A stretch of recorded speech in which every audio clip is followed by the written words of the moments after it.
Dear aspirants, ఇది చాలా చాలా ఇంపార్టెంట్. దెన్ ప్రపంచ బహుముఖ పేదరిక సూచిక, then multi dimensional poverty index for world. Then దీనికి సంబంధించి 14/3/2024 యుఎన్డిపి ప్రపంచ మానవాభివృద్ధి సూచికను విడుదల చేసినది. ఈ ప్రపంచ మానవాభివృద్ధి సూచికను 2019-21 గణాంకాల ఆధారముగా రూపొందించినది. ప్రపంచ మానవాభివృద్ధి సూచికను సుస్థిరాభివృద్ధి సాధించడానికి, పేదరికమును పారద్రోలడానికి అవసరమైనటువంటి గణాంకాలను అందించే నిమిత్తం దెన్ 2023 ప్రపంచ మానవాభివృద్ధి నివేదిక ప్రకారం భారత్లో 2006-2016 మధ్య కాలంలో 271 మిలియన్ల మంది బహుముఖ పేదరికము నుంచి విముక్తి పొందినారు. 2019-21 గణాంకాల ప్రకారం భారతదేశంలో 230 మిలియన్ల మంది బహుముఖ పేదరికంలో ఉన్నారు. 2019-21 నేషనల్ ఫ్యామిలీ హెల్త్ సర్వే 5 ప్రకారం భారత్ యొక్క బహుముఖ పేదరిక విలువ 0.069.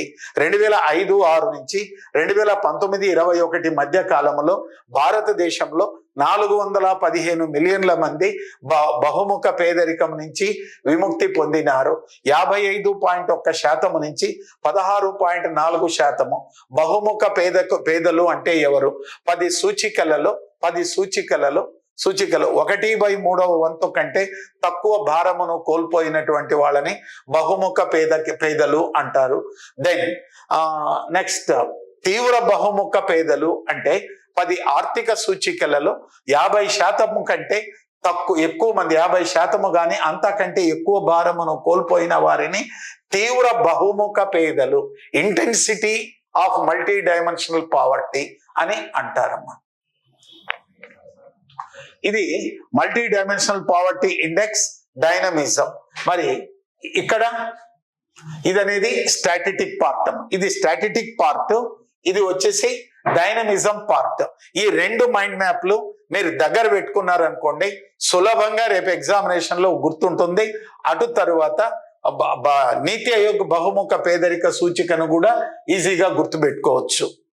మరి ఇక్కడ ఎనీ డౌట్స్ రిగార్డింగ్ నీతి ఆయోగ్ కూడా నీతి ఆయోగ్ది వేరుగా చెప్తామమ్మా. నీతి ఆయోగ్ది ఎందుకంటే ఇది మనం ఆర్థిక వృద్ధి, ఆర్థిక అభివృద్ధిని ప్రపంచ దేశాలకి, ప్రపంచానంతటికి చెప్తున్నాం కాబట్టి here we explained only UNDP multi dimensional poverty index.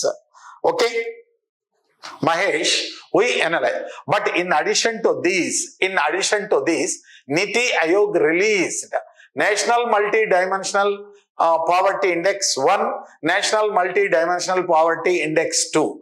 National Multi-Dimensional Poverty Index 1 calculated based on National Family Health Survey 2015-16. National Multi-Dimensional Poverty Index 2 calculated based on National Family Health Survey 2019-21. So అక్కడ అది భారతదేశానికి వస్తుంది. ఈ భారతదేశానికి నీతి ఆయోగ్ రూపొందిస్తుందమ్మా మహేష్. అది వేరుగా ఉంటుంది, అది వేరు, ఇది వేరు. ఓకే, అర్థమైందా? దీన్ని బేస్ చేసుకొని నీతి ఆయోగ్ సపరేట్ గా రూపొందిస్తుంది. అది సపరేట్ గా మాట్లాడుకుందాం. Okay, right. Any doubts regarding today's class?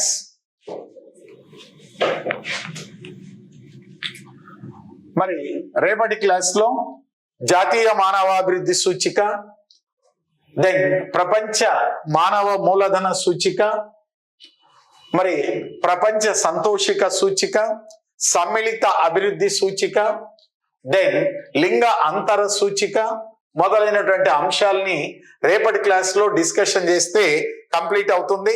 At the same time రేపటి క్లాస్ లో ప్రణాళికలు స్టార్ట్ చేస్తానమ్మా. దీన్ని డిస్కషన్ చేసి రేపటి క్లాస్ లో ప్రణాళికలు డిస్కషన్ చేద్దాం. Okay, no more doubts. Tomorrow I will complete this one.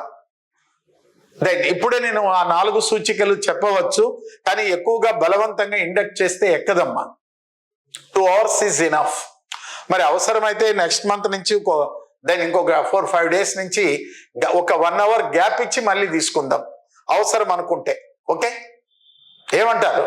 కంటిన్యూగా 3 hours చెప్పాను అనుకో, నాకు చెప్పడానికి ఇబ్బంది అవుతుంది, మీకు వినడానికి ఇబ్బంది అవుతుంది, ఏదో సిలబస్ అయిపోయింది అనుకుంటాం, రిజల్ట్ రాదమ్మా. సో రేపటి రోజు ఈ సూచికలు చెప్పి ద మోస్ట్ ఇంపార్టెంట్ ప్రణాళికలు, నీతి ఆయోగ్ మొదలైన అంతా కూడా ఒక 12 క్లాసుల్లో చెప్పేస్తాను. ఓకేనా? 10, 8, 9, 10 క్లాసుల్లో బ్రీఫ్గా చెప్పేస్తాం. ఓకే, థ్యాంక్ యూ అనండి.